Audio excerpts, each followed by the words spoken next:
Hi friends, ಎಲ್ಲರಿಗೂ ನಮಸ್ಕಾರ. Food junction ಕಾರ್ಯಕ್ರಮಕ್ಕೆ ಸ್ವಾಗತ.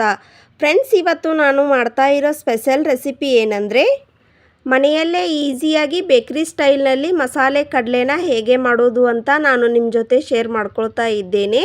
ಯಾರೆಲ್ಲ ನನ್ನ ಚಾನಲನ್ನು ಇನ್ನೂ ಸಬ್ಸ್ಕ್ರೈಬ್ ಮಾಡ್ಕೊಂಡಿಲ್ಲ, ಪ್ಲೀಸ್ ಸಬ್ಸ್ಕ್ರೈಬ್ ಮಾಡ್ಕೊಳ್ಳಿ. ಪಕ್ಕದಲ್ಲಿರುವ ಬೆಲ್ ಐಕಾನನ್ನು ಪ್ರೆಸ್ ಮಾಡಿ. ಫ್ರೆಂಡ್ಸ್, ಇದೊಂದು ಸ್ನ್ಯಾಕ್ಸ್ ರೆಸಿಪಿಯಾಗಿದೆ. ಈವ್ನಿಂಗ್ ಟೀ ಟೈಮ್ನಲ್ಲಿ ಕೂಡ ಇದನ್ನು ತಿಂದರೆ ತುಂಬಾ ಸೂಪರಾಗಿರುತ್ತೆ. ಮಾಡೋ ವಿಧಾನ ಕೂಡ ತುಂಬಾ ಸಿಂಪಲ್ ಆಗಿದೆ. ಹಾಗಿದ್ರೆ ಹೇಗೆ ಮಾಡೋದು ಅಂತ ನೋಡೋಣ ಬನ್ನಿ. ಮೊದಲಿಗೆ ನಾನು ಒಂದು ಬೌಲ್ನಷ್ಟು ಕಡಲೆ ಹಿಟ್ಟನ್ನು ತೆಗೆದುಕೊಂಡಿದ್ದೇನೆ. ಫ್ರೆಂಡ್ಸ್, ಕಡಲೆ ಹಿಟ್ಟನ್ನು ಜರಡಿಗೆ ಹಾಕಿ ತೆಗೆದುಕೊಳ್ಬೇಕು. ಅರ್ಧ ಟೇಬಲ್ ಸ್ಪೂನಷ್ಟು ಜೀರಿಗೆಯನ್ನು ತೆಗೆದುಕೊಂಡಿದ್ದೇನೆ. ನಂತರ ರುಚಿಗೆ ತಕ್ಕಷ್ಟು ಉಪ್ಪನ್ನು ಸೇರಿಸಿಕೊಳ್ಳಿ. 1 ಟೇಬಲ್ ಸ್ಪೂನ್ ಚಿಲ್ಲಿ ಪೌಡರನ್ನು ಹಾಕಿಕೊಳ್ತಾ ಇದ್ದೇನೆ. ಫ್ರೆಂಡ್ಸ್, ಇಲ್ಲಿ ನಾನು ಫುಡ್ ಕಲರನ್ನು ಯೂಸ್ ಮಾಡ್ಕೊಳ್ತಾ ಇದ್ದೇನೆ. ನಿಮಗೆ ಇಷ್ಟ ಆಗದೇ ಇದ್ದರೆ ಸ್ಕಿಪ್ ಮಾಡ್ಕೊಳ್ಬೋದು. ಇವಾಗ ಸ್ವಲ್ಪನೇ ನೀರನ್ನು ಹಾಕ್ಕೊಂಡು ದಪ್ಪಗೆ ಈ ಹಿಟ್ಟನ್ನು ಕಲಿಸ್ಕೊಳ್ಬೇಕು. ಫ್ರೆಂಡ್ಸ್, ಈ ಹಿಟ್ಟು ಸ್ವಲ್ಪ ದಪ್ಪನೇ ಇರಬೇಕು. ಇವಾಗ ನಾನು ಚಿಟಿಕೆ ಪೆಪ್ಪರ್ ಪೌಡರನ್ನು ಹಾಕಿಕೊಳ್ತಾ ಇದ್ದೇನೆ. ನಂತರ ಸ್ವಲ್ಪನೇ ನೀರನ್ನು ಹಾಕಿಕೊಂಡು ಈ ಹಿಟ್ಟನ್ನು ಕಲಿಸ್ಕೊಳ್ಬೇಕು. ಫ್ರೆಂಡ್ಸ್, ಒಮ್ಮೆಲೆ ಜಾಸ್ತಿ ನೀರನ್ನು ಹಾಕಿಕೊಳ್ಬೇಡಿ, ಹಿಟ್ಟು ಮೆತ್ತಗಾಗಿಬಿಡುತ್ತೆ. ನೋಡಿ, ಇವಾಗ ನಾನು ಹಿಟ್ಟನ್ನು ಈ ರೀತಿಯಾಗಿ ಕಲಿಸ್ಕೊಳ್ತಾ ಇದ್ದೇನೆ.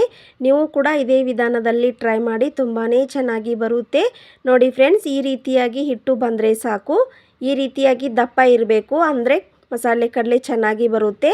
ಫ್ರೆಂಡ್ಸ್, ಇವಾಗ ನಾನು ಹಸಿ ಶೇಂಗಾನ ಈ ಪಾತ್ರೆಗೆ ಹಾಕಿಕೊಂಡು ಹಿಟ್ಟಿನ ಜೊತೆ ಕಲಿಸ್ಕೊಳ್ತಾ ಇದ್ದೇನೆ. ಒಮ್ಮೆಲೆ ಜಾಸ್ತಿ ಶೇಂಗಾನು ಹಾಕಿಕೊಳ್ಬೇಡಿ. ಆ ಹಿಟ್ಟಿನ ಕನ್ಸಿಸ್ಟೆನ್ಸಿ ನೋಡಿ ಶೇಂಗಾನ ಹಾಕಿಕೊಳ್ಬೇಕಾಗುತ್ತೆ.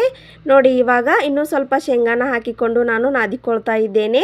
ಈ ರೀತಿಯಾಗಿ ಬಂದರೆ ಸಾಕು, ಮಸಾಲೆ ಶೇಂಗಾ ಚೆನ್ನಾಗಿ ಬರುತ್ತೆ. ನೋಡಿ, ಇವಾಗ ಎಷ್ಟು ಕಲರ್ಫುಲ್ಲಾಗಿ ಬಂದಿದೆ. ಇವಾಗ ನಾನು ಗ್ಯಾಸನ್ನು ಆನ್ ಮಾಡಿಕೊಂಡು ಎಣ್ಣೆಯನ್ನು ಬಿಸಿ ಮಾಡಲಿಕ್ಕೆ ಇಟ್ಕೊಂಡಿದ್ದೇನೆ. ಎಣ್ಣೆ ಚೆನ್ನಾಗಿ ಬಿಸಿಯಾಗಿದೆ. ನಂತರ ಈ ರೀತಿಯಾಗಿರುವ ಒಂದು ಸೌಟನ್ನು ತೆಗೆದುಕೊಂಡು ಎಣ್ಣೆಯಲ್ಲಿ ಅದ್ದಿ ಆ ಹಿಟ್ಟನ್ನು 1 ಸ್ಪೂನಷ್ಟು ಹಾಕಿಕೊಳ್ಬೇಕು. ನಂತರ ಸಣ್ಣ ಸ್ಪೂನನ್ನು ತೆಗೆದುಕೊಂಡು ಈ ರೀತಿಯಾಗಿ ಬಿಡಿಸ್ಕೊಳ್ಬೇಕು. ನಂತರ ಎಣ್ಣೆಯಲ್ಲಿ ಮತ್ತೊಮ್ಮೆ ಎದ್ದಿ ಸಣ್ಣ ಸ್ಪೂನಿಲೆ ಇದೇ ರೀತಿಯಾಗಿ ಶೇಂಗಾನ ಬಿಡಿಯಾಗಿ ಬಿಡಿಸ್ಕೊಳ್ಬೇಕು. ಆವಾಗ ಮಸಾಲೆ ಕಡಲೆ ಚೆನ್ನಾಗಿ ಬರುತ್ತೆ. ಫ್ರೆಂಡ್ಸ್, ನಾನು ಅದೇ ರೀತಿಯಾಗಿ 2 ಸಲ ಎಣ್ಣೆಯಲ್ಲಿ ಎದ್ಕೊಂಡು ಈ ರೀತಿಯಾಗಿ ಬಿಡಿಯಾಗಿ ಮಾಡಿಟ್ಕೊಂಡಿದ್ದೇನೆ. ನೋಡಿ, ಇವಾಗ ನಾನು ತೋರಿಸ್ತಾ ಇದ್ದೇನೆ ಎಷ್ಟು ಚೆನ್ನಾಗಿ ಬಿಡಿಯಾಗಿ ಬಂದಿದೆ ಅಂತ. ಈ ವಿಧಾನದಲ್ಲಿ ನೀವು ಕೂಡ ಒಮ್ಮೆ ಟ್ರೈ ಮಾಡಿ. ಫ್ರೆಂಡ್ಸ್, ಈ ರೀತಿಯಾಗಿ ಮಾಡೋದ್ರಿಂದ ಒಂದು ಶೇಂಗಾ ಅಂಟಿಕೊಳ್ಳೋದಿಲ್ಲ, ಬಿಡಿಯಾಗಿ ಬರುತ್ತೆ. ಆವಾಗ ಮಸಾಲೆ ಕಡಲೆ ಕೂಡ ಚೆನ್ನಾಗಿ ಬರುತ್ತೆ. ನಾವು ಆಗಲೇ ಕಲಿಸಿಕೊಂಡ ಹಿಟ್ಟನ್ನು ಒಮ್ಮೆ ಎಣ್ಣೆಯಲ್ಲಿ ಬಿಟ್ಟರೆ ಅದು ಬಿಡಿಯಾಗಿ ಬರೋದಿಲ್ಲ, ಒಂದಕ್ಕೊಂದು ಅಂಟಿಕೊಳ್ಳುತ್ತೆ. ಅದಕ್ಕೆ ನಾನು ಈ ವಿಧಾನದಲ್ಲಿ ಟ್ರೈ ಮಾಡಿದ್ದೇನೆ. ನೋಡಿ ಫ್ರೆಂಡ್ಸ್, ಎಷ್ಟು ಚೆನ್ನಾಗಿ ಬಿಡಿಯಾಗಿ ಶೇಂಗಾ ಬಂದಿದೆ ಅಂತ. ಇದನ್ನು ನಾನು ಒಂದು ಪ್ಲೇಟಿಗೆ ಹಾಕಿಕೊಳ್ತಾ ಇದ್ದೇನೆ. ನಂತರ ಸೆಕೆಂಡ್ ಬ್ಯಾಚು ಕೂಡ ಇದೇ ರೀತಿಯಾಗಿ ಬಿಡಿಯಾಗಿ ಅದೇ ಪ್ರೊಸೀಜರ್ನಲ್ಲಿ ಕೂಡ ಹಾಕಿಕೊಂಡಿದ್ದೇನೆ. ಇದು ಕೂಡ ಎಷ್ಟು ಚೆನ್ನಾಗಿ ಬಿಡಿಯಾಗಿ ಬಂದಿದೆ ಅಂತ ನೀವು ನೋಡಿ. ಎಲ್ಲ ಹಿಟ್ಟನ್ನು ಕೂಡ ಇದೇ ರೀತಿಯಾಗಿ ನಾನು ಮಾಡ್ಕೊಳ್ತಾ ಇದ್ದೇನೆ.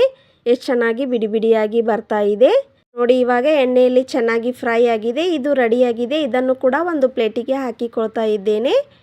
ಫ್ರೆಂಡ್ಸ್, ನಾನು ಇಲ್ಲಿ ಕೊನೆಗೆ ಕರಿಬೇವು ಸೊಪ್ಪನ್ನು ಹಾಕಿಕೊಂಡು ಫ್ರೈ ಮಾಡ್ಕೊಳ್ತಾ ಇದ್ದೇನೆ. ನೋಡಿ, ಅದು ಕೂಡ ಎಷ್ಟು ಚೆನ್ನಾಗಿ ಬಂದಿದೆ. ನೋಡಿದ್ರಲ್ಲ ಫ್ರೆಂಡ್ಸ್, ಎಷ್ಟು ಈಸಿಯಾಗಿ ಮಸಾಲೆ ಕಡಲೆನ ಬೇಕ್ರಿ ಸ್ಟೈಲ್ನಲ್ಲಿ ಮಾಡ್ಬೋದು ಅಂತ. ಫ್ರೆಂಡ್ಸ್, ನೀವು ಕೂಡ ನಾ ಹೇಳಿರೋ ವಿಧಾನದಲ್ಲಿ ಒಮ್ಮೆ ಟ್ರೈ ಮಾಡಿ ಹೇಗೆ ಬಂತು ಅಂತ ಕಮೆಂಟ್ ಮಾಡಿ ತಿಳಿಸಿ.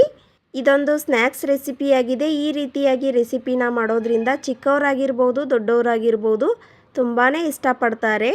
ಈ ವಿಡಿಯೋ ನಿಮಗೆ ಯೂಸ್ಫುಲ್ ಆಗುತ್ತೆ ಅಂತ ಅನ್ಕೋತೀನಿ. ಹೊಸದಾಗಿ ನನ್ನ ವಿಡಿಯೋವನ್ನು ನೋಡ್ತಾ ಇರೋರು ಪ್ಲೀಸ್ ಸಬ್ಸ್ಕ್ರೈಬ್ ಮಾಡ್ಕೊಳ್ಳಿ. ಈ ರೆಸಿಪಿ ನಿಮಗೆ ಯಾವುದೇ ಒಂದು ಕಾರಣಕ್ಕಾದರೂ ಇಷ್ಟ ಆಗಿದ್ದರೆ ಲೈಕ್ ಮಾಡಿ, ಶೇರ್ ಮಾಡಿ.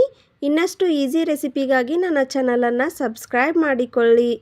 ಮುಂದಿನ ಇಂಟ್ರೆಸ್ಟಿಂಗ್ ರೆಸಿಪಿಯೊಂದಿಗೆ ಮತ್ತೆ ಸಿಗ್ತೀನಿ. Keep watching. Thank you.